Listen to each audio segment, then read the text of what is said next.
Kami orang Papua menolak kepemimpinan Presiden Prabowo. Kami pamit. Pamitnya karena Presiden Prabowo ala tolak. Tangannya Prabowo itu ada darah, banyak darah manusia melekat di tangan Prabowo. Darah manusia Timur Timur dengan manusia Papua. Walaupun Papua mereka menang bilang Prabowo, belum tentu orang Papua tahu, orang Gunung mayoritas tahu, kok orang tidak suka Prabowo, dari mana mau menang? Dan orang bilang menang tipu. Itu karena belum apa-apa, dia pakai struktural. Dan orang belum masih hitung quick count, elektabilitas lebih duluan naikkan, itu bagaimana? Tidak benar. Kami minta mendukung angket. Kami minta bahwa pemilu ulang kembali atau besok, supaya nyatakan Prabowo boleh ikut, supaya kita lihat benar, tapi presiden tidak boleh ikut campur. Pisahkan dulu presiden, murni Prabowo dengan Gibran, Anies Baswedan dengan Muhaimin Iskandar, dan Ganjar Pranowo dengan Mahfud MD. Coba berlaga ulang dulu yang benar demokrasi, yang kami mau itu. Kalau menang kami akuilah. Kalau kemarin itu kan struktur kepemimpinan Republik ini serong ke pihak dan fasilitas negara digunakan untuk kepentingan, dan itu bukan apa, saya ini waras Pak, kita sampaikan. Tapi kalau memang kalau Prabowo itu menang disahkan, kami pamit dan kami menolak.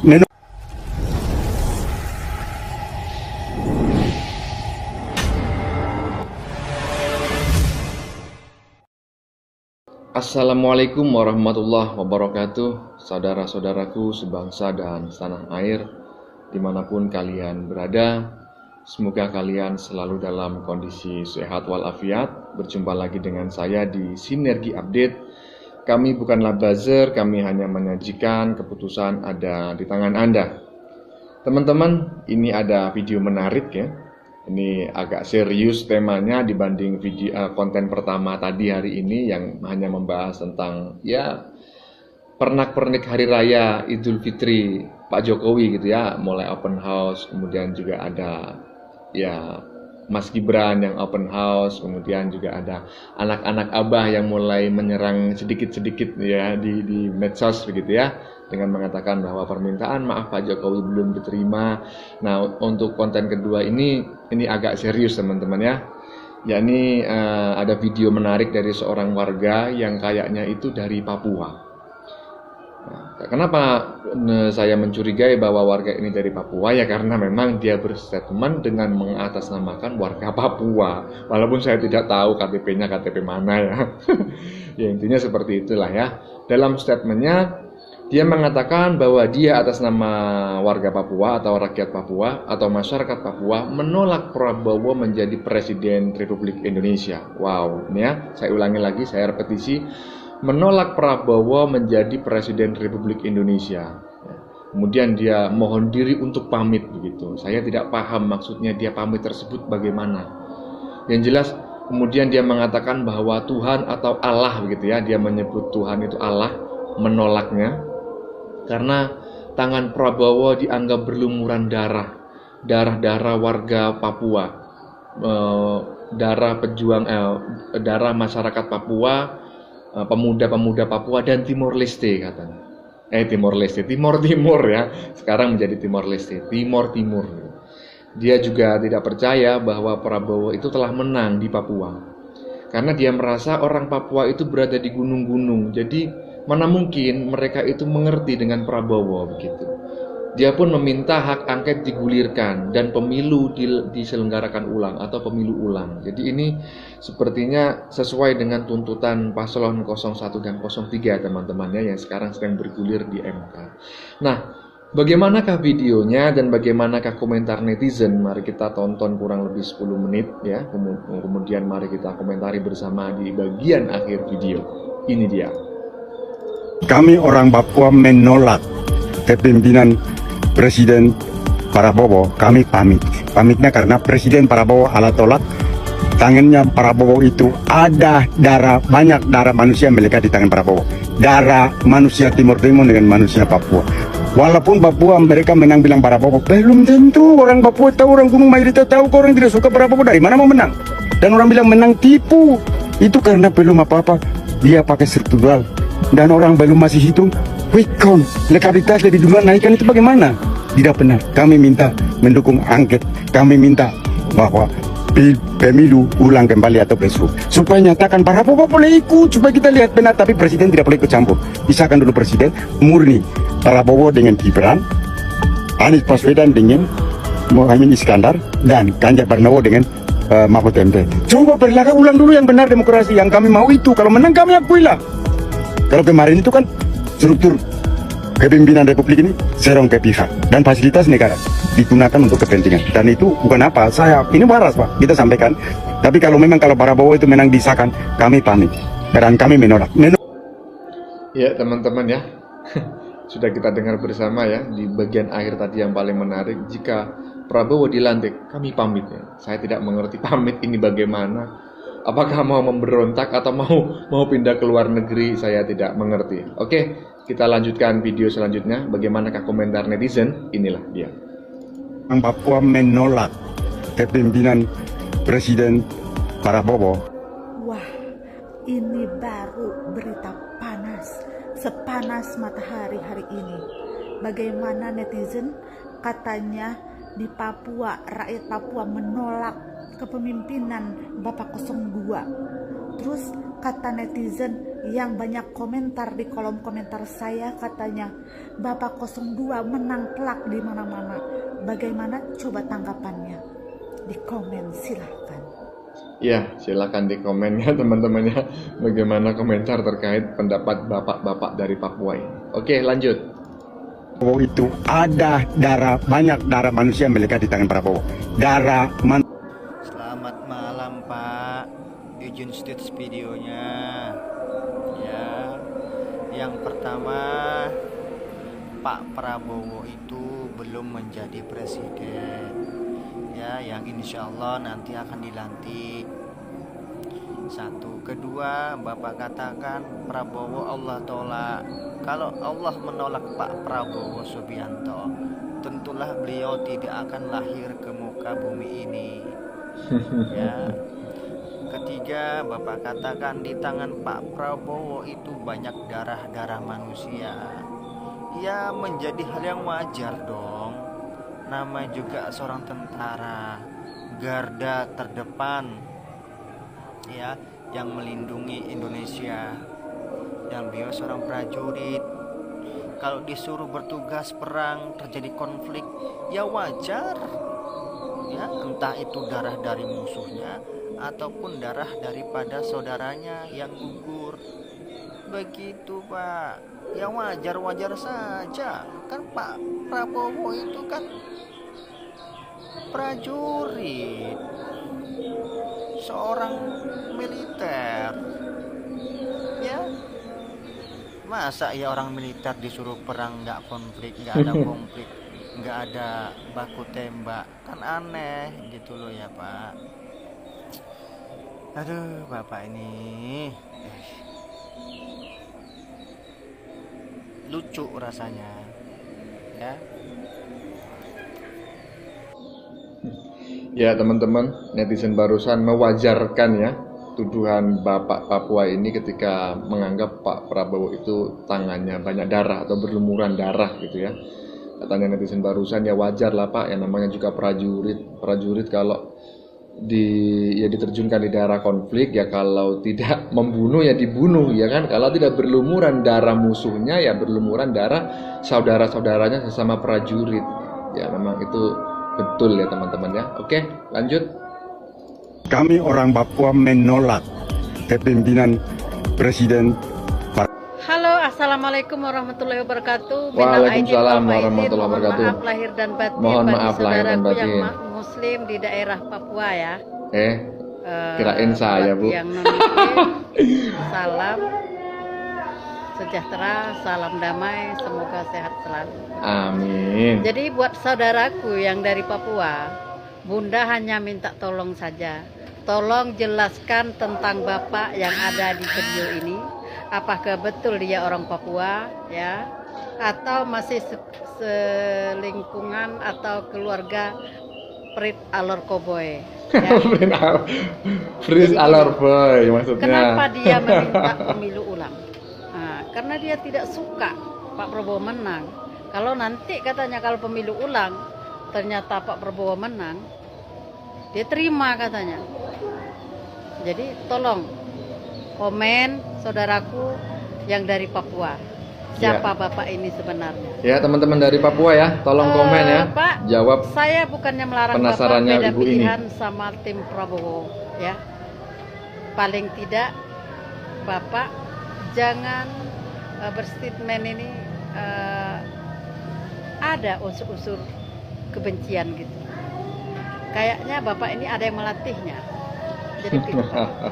Biasa Pak, saya tahu orang Papua bukan semua itu mendukung Pak Prabowo, ya.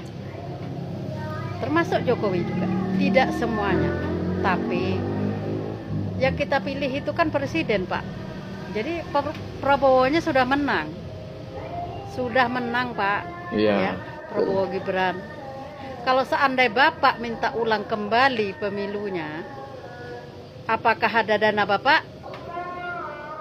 Atau suruh semua pendukung Anies itu menanggung semua biaya pemilu ulang? Wow. Ya. Jadi Biaya demo aja nggak ada. tidak boleh pemilu ulang ini memakai uang negara. Kenapa?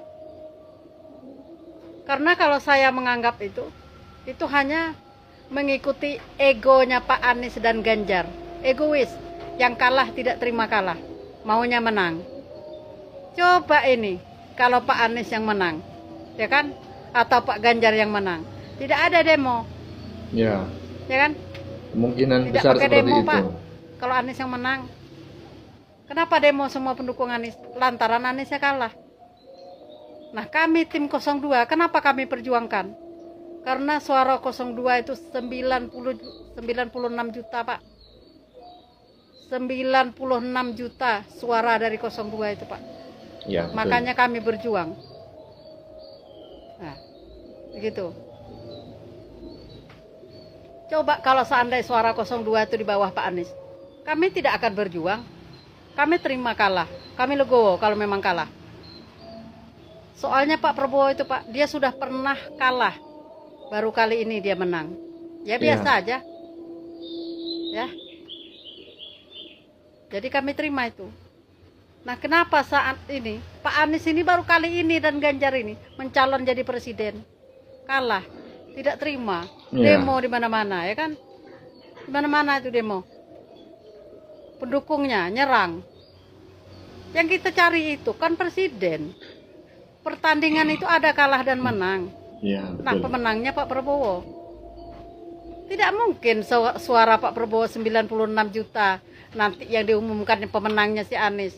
Jangan lagi dikatakan KPU curang, Bawaslu curang, ya MK itu curang, atas naungan di bawah pimpinan Pak Jokowi, merusak demokrasi.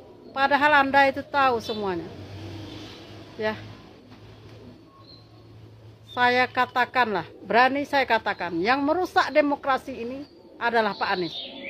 Waduh. Sama pendukung. Pak Anies ya Bu ya. Coba lihat di Kalteng, demo. Hari Lebaran, kita mohon ini bermaaf-maafan, malah demo. Katanya memahami si Al-Quran.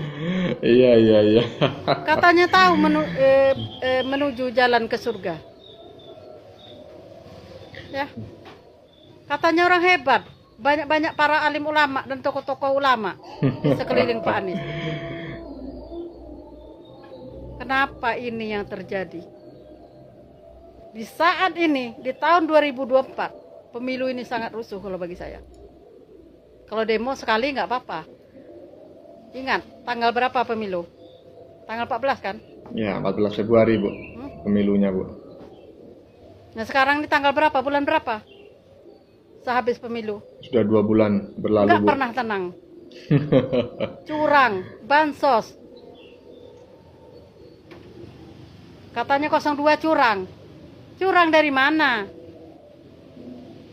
Coba anda itu semua yang katanya curang bansos, tunjukkan buktinya. Bansos itu adalah uang rakyat. Sudah sepantasnya presiden ini memberi makan rakyat, ya, dan melindungi rakyat. Iya. Tidak ada masalah, ya, kalau bansos itu dijatuhkan kepada rakyat. Terus apa masalahnya? Sebenarnya nggak ada masalah. Pak Anies, dia pun banyak menurunkan bansos. Pak Ganjar, Sama Banyak saja. juga menurunkan bansos. Iya. Tahu nggak? Banyak yang menerima bansos dari Pak Anies dan juga Pak Ganjar, tapi milihnya Pak Prabowo. Betul, betul. Hati ini tidak bisa dibayar pakai bansos Pak Anies dan juga Pak Ganjar. Ya. Masa selera kita ini ibarat ini kan contohnya seperti ini. Selera kita ini mau makannya gulai ikan kakap, tapi disodorkan daun singkong. Ya nggak kena. Walaupun mahal gimana pun daun singkong itu. Namun pilihannya tetap tujuannya ikan kakap, ya tetap ikan kakap, Pak. Ya, itulah ibaratnya. Jadi Prabowo menang bukan karena bansos. Pak Anies kalah juga bukan karena bansos. Pak Ganjar kalah juga bukan karena bansos. Ya. Kalah karena itulah calon presiden itu. Begitu pentingnya moral, etika, dan attitude dalam berbicara. Itu yang kita jaga. Itu yang penting. Di saat debat, Pak Prabowo ngomong apa? Adakah Pak Prabowo itu menjatuhkan Pak Anies Baswedan dan juga Pak Ganjar sampai saat ini? Nggak ada kan? Coba kalian tonton. Pernah nggak? Nggak pernah. Ya, dari Iya. debat sampai sekarang. Iya, betul. Jadi jangan lagi dibilang karena curang, karena bansos, karena curang. Ini semua udah dianggap curang. KPU curang, MK curang, DPR curang, Bawaslu curang. Ah, polisi juga curang. Jadi mau jadi apa negara Indonesia ini dibuat Pak Anies? Paham kalian? Apa nggak rusak negara Indonesia ini kalau semua udah dianggapnya curang? Tuh, anak-anak apa dengerin tuh. Diceramain sama ibu-ibu. Polisi katanya berpihak juga kepada Pak Prabowo. Enggak gitu juga. Ya kalian itu kan demo, meresahkan, merusuhkan. Ya pantasnya dong polisi itu jaga. Ini sudah saatnya 02 ini. Kalau masih saja kalian demo, meresahkan dan merusuhkan negara Indonesia, sudah saatnya tim 02 itu turun. Mantap, mantap. Jangan salahkan tim 02 ya Pak. Ya. Ini Bapak ini lagi nih, entah siapa lagi yang membayar dia ini. Minta pemilu ulang. Daripada pemilu ulang, bagus untuk biaya nih. Kaum jompo nih, fakir miskin. Anak-anak yatim piatu itu, bagus untuk biaya itu. Daripada biaya untuk mengikuti ego Anies Baswedan dan juga Ganjar. Masih banyak yang lebih membutuhkan lagi. Silakan mau pemilu ulang Pak, ya. Tapi dananya kumpul dari Pak Anies juga Pak Ganjar. Pendukung Anies dengan pendukung Ganjar tuh suruh bayari biaya pemilu ulang. Saya yakin kalian sanggup semuanya karena tim pendukung 01 ini sama 03 ini kan orangnya kaya-kaya semua. Orang berduit, orang hebat. Silakan Anda semua membayar biayanya. Jangan memakai uang pemerintah ya, uang negara. Karena rakyat ini masih banyak membutuhkan biaya. Nggak jelas itu. Bodoh kali kita ngikut ini egonya Pak Anies dan Ganjar, membuang APBN negara. Ya, ya itu teman-teman ya, ngeri kali ibu-ibu ini ya kalau berceramah ya. Ya, saya bacakan dulu caption di badan videonya. Kami pun tim 02 menolak permintaan Bapak. Boleh saja pemilu ulang, asalkan dana dari Bapak, tim pendukung Anies dan Ganjar. Kuterima kalah. Memang harus mengalah daripada batin tersiksa. Seharusnya seperti itu ya teman-teman ya. Nah ibu ini tadi menanyakan kepada teman-teman di Papua, apakah benar ini orang Papua asli atau berKTP Papua begitu, ataukah ini hanya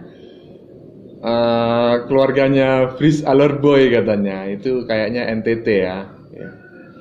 Kayaknya sih, saya sendiri nggak tahu Fris Alerboy itu KTP-nya mana. Oke, kita lanjutkan video selanjutnya. Dukung Prabowo straight. Assalamualaikum warahmatullahi wabarakatuh. Waalaikumsalam Bikin warahmatullahi tips wabarakatuh. videonya orang-orang nggak stres. Ya, pendukungnya 01. Iya. Saya di sini men-stitch videonya karena memang saya mencoblos 02. Ya. Kalau Oke. kalian katakan kami ini pendukung 02 stres, tidak masalah. Karena bagi saya dan pendapat saya, orang-orang stres lebih baik daripada pendukung-pendukungnya 01. Kenapa saya katakan demikian? Contoh, orang stres, orang gila, tidak dimabuk agama, Ya, betul. tidak haus kekuasaan, tidak gila duniawi, tidak heboh sana sini. Faktanya di lapangan seperti itu. Iya. Orang stres, orang gila, Tidak yang suka mereka memfitnah. tahu hanya bagaimana caranya bisa makan besok, dan terkadang kita temui orang stres itu tidak lupa dengan Allah Subhanahu wa Ta'ala. Beda halnya dengan orang-orang yang mengaku tidak stres. Ya, mereka menyiapkan segala cara, ya, melakukan segala cara, ya, menfitnah sana, menfitnah sini, menebar kebencian, memecah belah umat, ya, menganggap ahli surga, menganggap kunci surga, memberikan jaminan kepada yang notabene itu sama-sama makhluk, Sama-sama manusia. memberikan jaminan. Yang mendukung 02, yang mendukung 01 masuk surga. Nah, iya kan? Jadi sebetulnya yang susah dinasehati itu adalah 01 tadi. Lebih baik menjadi orang bodoh. Karena apa? Orang bodoh itu akan mendengarkan ketika dinasihati. Beda halnya kalau orang itu merasa pintar. Dia merasa pintar tapi sejatinya bodoh. Karena apa? Orang pintar itu susah dinasihati. Begitu. Contohnya ya sama yang seperti nari-nari ini. Ya, begitu. Terima kasih. Ya, benar ya teman-teman ya. Lebih baik jadi orang stres, ya enggak juga sih sebetulnya, daripada menjadi orang yang mabuk agama. Intinya lebih baik menjadi orang bodoh daripada menjadi orang yang bodoh-bodohin ya. Oke, lanjut. Dih, kenapa lu Tiara? Kenapa lu? Ih, orang mah mau lebaran besok, mukanya maaf-maafan. Dih, perasaan di postingannya Pak Prabowo cuma ngobrol doang sama Pak Jokowi. Kenapa lu Tiara? Panas. Besok udah lebaran Tiara, nggak baik begitu. Terus ada lagi, gue tuh kadang bingung ya. Ada musibah kecelakaan, yang kasus kecelakaan kemarin yang menewaskan 12 orang itu. Ada komen anak abah juga. Terus gue kayak yang, bisa gak sih segala hal tuh gak usah lu sangkut pautin ke politik gitu. Kayaknya sakit Ya, hati itu. lu tuh udah mendarah daging gitu ya. Kayak kasihan deh. Yaitu ya, musibah disangkut pautkan dengan azab politik. Sebetulnya itu tidak etis dan tidak elok. Oke, kita lanjutkan video selanjutnya teman-teman. Aku bakal bahas satu postingan yang menurutku postingan ini kurang bijak gitu ya. Karena ini mengambil salah satu tweetnya Pak Prabowo yang diposting di 24 Maret 2014, di mana dia hanya mengambil satu bagian ya. Ini tweetnya Pak Prabowo. Boleh bohong asal santun, boleh nipu asal santun, boleh nyuri asal santun, boleh korupsi asal santun gitu ya. Jadi satu part dari tweetnya Pak Prabowo yang diambil gitu ya, menjadikan orang-orang itu berasumsi liar gitu kan. Jadi seolah-olah Pak Prabowo ini membenarkan tentang bohong, tentang nipu, tentang mencuri, dan tentang korupsi gitu ya. Nih captionnya seperti ini dan diposting oleh si Lebah. Siapakah si Lebah ini? Ya, kalian bisa lihat aja ya dari repost-repostannya dan kalian nilai sendiri saja. Sangat disayangkan ya, dia hanya ngambil satu bagian dari tweetnya Pak Prabowo yang sebenarnya tweetnya itu ada 5. Mari kita lihat ya. Ini full tweetnya Pak Prabowo ya, nomor 1. Tuh, kader Gerindra seperti saudara Ahok dan saya sendiri sering dituduh tidak santun karena kami sering bicara apa adanya. Tuh ya, nomor 1. Nomor 2, kami percaya jika kita takut, jika kita ragu dalam membela kebenaran, maka kita tidak akan mampu mewujudkan perubahan. Lanjut ya, ini nomor 3, mengenai kesantunan berpolitik. Berikut sajak yang saya karang sendiri. Apakah saudara mau kembali pilih pemimpin yang asal santun? Nah, ini nomor 4 yang diposting ya sama si Lebah. Boleh bohong asal santun, boleh nipu asal santun, boleh curi asal santun, boleh korupsi asal santun. Nah, ini tweet kelimanya Pak Prabowo ya. Boleh ingkar janji asal santun, boleh jual negeri asal santun. Yakin mau seperti ini? Coblos sesuai hati saudara 9 April 2014. Ada apa sih 9 April 2014 itu? Pemilihan. 9 April 2014 adalah hari pemungutan suara pemilihan umum anggota DPR, DPD, dan DPRD tahun 2014 ya. Jadi sangat disayangkan lah ya postingan seperti itu, karena komennya itu, aduh, kita baca ya. Kalian baca sendiri aja ya. Dah lah ya, saya cuma menyayangkan aja orang-orang yang seperti ini gitu ya, memotong postingan seseorang sehingga membuat kesalahpahaman di khalayak umum gitu. Ya, ini patut disayangkan teman-teman ya. Dan sebetulnya saya yakin orang yang memotongnya, memposting ulang itu dia paham sebetulnya. Karena itu adalah satu rangkaian dari 5 postingan gitu. Dan kalau kita posting semuanya secara utuh, 5-5-nya, maka maknanya itu tidak seperti yang akan ditangkap oleh orang ketika kita hanya memotongnya sebagian. Dan si pemotong ini ya, si peposting ulang ini, saya yakin dia mengerti itu. Sehingga dia, dan ketika dia memotong sebagian itu dia juga memiliki motif tertentu gitu loh. Itu yang sangat disayangkan teman-teman ya. Karena ada unsur kesengajaan di situ. Oke, lanjut. Muak dengan paslon 1 dan 3. Apa perlu kami rakyat Indonesia memboikot capres kalian? Tuntutan kalian ke MK seakan-akan tidak menghargai demokrasi, tidak menghargai pilihan rakyat. Prabowo Gibran jelas dipilih oleh rakyat, tapi kalian menyebarkan isu kecurangan berlandaskan asumsi bodong tanpa bukti. Bahkan tega menyebut seharusnya suara Prabowo Gibran adalah 0. Lantas di mana suara kami yang memilih Prabowo Gibran? Kalian lebih pantas untuk disebut pengkhianat bangsa. Waduh. Karena asumsi-asumsi kalian mengandung perpecahan. Asumsi-asumsi kalian mengandung rusaknya demokrasi Indonesia. Kalian tidak menghargai semboyan Bhinneka Tunggal Ika. Sampai kalian tega mengatakan Presiden Indonesia melakukan sebuah keberpihakan. Semua yang kalian lakukan menunjukkan bahwa kalian haus kekuasaan dan kalian lebih mementingkan kepentingan oligarki, lebih mementingkan asing daripada NKRI. Ya, betul. Teruntuk kalian para capres, seharusnya kalian bertindak legowo, bukan malah mengadu domba rakyat seperti sifat banteng bertanduk kerbau. Jika kalian memang benar ingin menjadi pemimpin Indonesia, tunjukkan mulai dari sekarang bahwa kalian pantas untuk memimpin Indonesia ke depan. Tapi jika terus seperti ini, maka jangan salahkan rakyat Indonesia jika memboikot kalian dari Indonesia. Sangat menyentuh sekali ya teman-teman ya yang disampaikan oleh netizen barusan, dan saya 100% setuju dengan komentar yang dia sampaikan ya. Itu sama seperti yang ingin saya sampaikan juga begitu, dan sudah diwakili oleh netizen barusan. Oke, kita lanjutkan video selanjutnya. Ini dia. Assalamualaikum warahmatullahi wabarakatuh.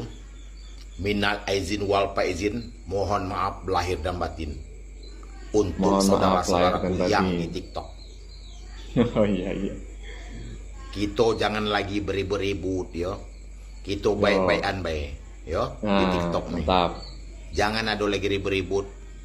Kita terima baik siapa yang menang, siapa yang kalah.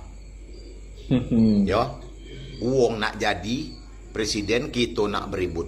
Dak katik guno. Sudemlah. Jangan memburui Jokowi, jangan memburui Prabowo. Cak mano juga itulah presiden terpilih Indonesia. Iya, betul. Sebentar betul. lagi yo, Jokowi sudah selesai. Di bulan Oktober kage ya, mungkin presiden terpilih. Nah, siapapun presidennya, kita terima. Jangan kalah ngotot menang, yo. Jangan kalah ngotot menang. Dak katik. Minta diulang, ya. Dak katik guno. Kamu dengar dak apa omongan Prabowo? Kalau saya kalah, saya akan mengakui kekalahan saya. Ingat itu. Iya, iya. Kalau saya menang, saya akan merangkul yang kalah. Sudah sekian kali aku kalah, kata Prabowo. Tapi aku tetap menjunjung tinggi kinerja Jokowi. Dan tetap bersama dengan Jokowi. Iya. Untuk membangun Indonesia. Iya, Itulah sangat jiwa kesatria. kesatria. Nah, mantap tuh. Yang penting itu nerimo. Jangan lagi suka memburu-burui, ya. Jangan suka lagi membuat fitnah. Jangan suka lagi membuat berita hoak. Jangan lagi caci maki. Dak katik guno. Dak katik guno. Sudemlah, yo. Sudemlah. Dem itu baik. Kita tunggu ya di bulan Oktober siapa yang nak dilantik. 02. Mantap ya. Kemungkinan besar Oktober mendatang yang dilantik adalah Pak Prabowo ya. Dan memang Pak Prabowo ini kita ketahui bersama memiliki jiwa kesatria. Dia beberapa kali kalah dan dia mengatakan kalah bangkit lagi ya, luar biasa pokoknya. Ketika menang, dia merangkul. Ketika kalah, dia akan mengakui kekalahannya dengan sangat jantan. Oke, kita lanjutkan video selanjutnya. Peluit sudah ditiupkan oleh rakyat. Rakyat yang mana Pak Ganjar? Rakyat yang 16%. Tar dulu Pak Ganjar. 16% itu bukan memilih Pak Ganjar itu kalau menurut saya. Memilih karena ada Pak Mahfudnya. 15% punya Pak Mahfud. Iya, betul. Dan 1% itu punya Pak Ganjar. Jadi 1% mau berisik gitu. MK lah kena problem etika, KPU lah begini begitu. Aduh. Makin lama makin gak karuan Pak Ganjar ini. Padahal Pak Ganjar ini adalah sosok yang sangat saya hormati loh ketika kasus di Rempang itu. Bertanggung jawab. Tuh. Saya hargai ini tuh, wah ini calon pemimpin. Saya pikir, begitu menjadi capres, wah mulai merendahkan Jokowi. Wah mulai merendahkan Prabowo. Sekarang, wah makin kagak karuan. Hati-hati Pak Ganjar, terkadang orang bisa berubah karena pergaulan. Iya. Jaga terus kesehatan. NKRI harga mati. Iya. Teman itu seperti vitamin memang teman-teman ya. Bisa merubah kondisi badan kita ya. 15% Mahfud MD, 1% Ganjar Pranowo. Itu kita tulisan di caption videonya. Sangat-sangat Oke. Ya teman-teman ya. Itu tadi sudah kita saksikan bersama beberapa video yang sudah kami sajikan. Tadi di bagian awal kita lihat bersama ada video menarik dari seorang warga yang kayaknya dari Papua. Kenapa saya katakan kayaknya? Ya karena memang dia berstatement mengatasnamakan warga Papua. Dalam statementnya tadi dia mengatakan bahwa atas nama warga Papua dia menolak Prabowo menjadi presiden Indonesia. Dia mohon diri untuk pamit jika Prabowo dilantik sebagai seorang presiden. Tetapi saya tidak paham maksudnya dia pamit tersebut ya. Apakah dia mau menanggalkan statusnya sebagai warga negara Republik Indonesia? Dia mau pindah negara? Saya tidak paham ya. Yang jelas kemudian dia mengatakan bahwa Tuhan atau Allah menolak Prabowo karena tangan Prabowo penuh dengan darah atau berlumuran darah warga Papua dan Timur Timur. Dia juga tidak percaya teman-teman bahwa Prabowo menang di Papua karena dia merasa orang Papua itu berada di gunung-gunung. Jadi kemungkinan besar mereka tidak tahu dengan Prabowo. Dia juga meminta hak angket digulirkan dan pemilu diulang ya. Videonya sudah kita lihat bersama tadi. Tapi saya tidak bisa memastikan apakah orang ini benar-benar orang Papua secara warga negaraan, secara data kependudukan ya. Apakah KTP-nya Papua Saya tidak mengerti. Tadi ada juga netizen yang mengatakan, coba pastikan, tolong pastikan teman-teman kita yang ada di Papua, apakah orang ini benar-benar orang yang domisili dan KTP-nya adalah orang Papua. Jangan-jangan ini adalah saudara-saudaranya Fris Alerboy. Oke, kemudian statement tersebut, ya, statement orang Papua ini maksudnya, mendapat banyak respon dari netizen dan diantaranya telah kami sajikan ya, dan sudah kita lihat bersama-sama tadi. Bagaimana menurut kalian? Keputusan ada di tangan Anda. Silakan tulis di kolom komentar, baik Anda yang setuju maupun yang tidak setuju dengan isi konten ini. Sebelumnya saya memohon maaf jika dalam penyajian konten ini ada kata-kata yang menyinggung, kurang tepat penggunaannya, atau ada data yang dianggap keliru atau salah. Saya memohon maaf yang sebesar-besarnya. Jangan lupa like, share, dan subscribe bagi yang belum subscribe. Kita jumpa lagi di lain video. Salam NKRI.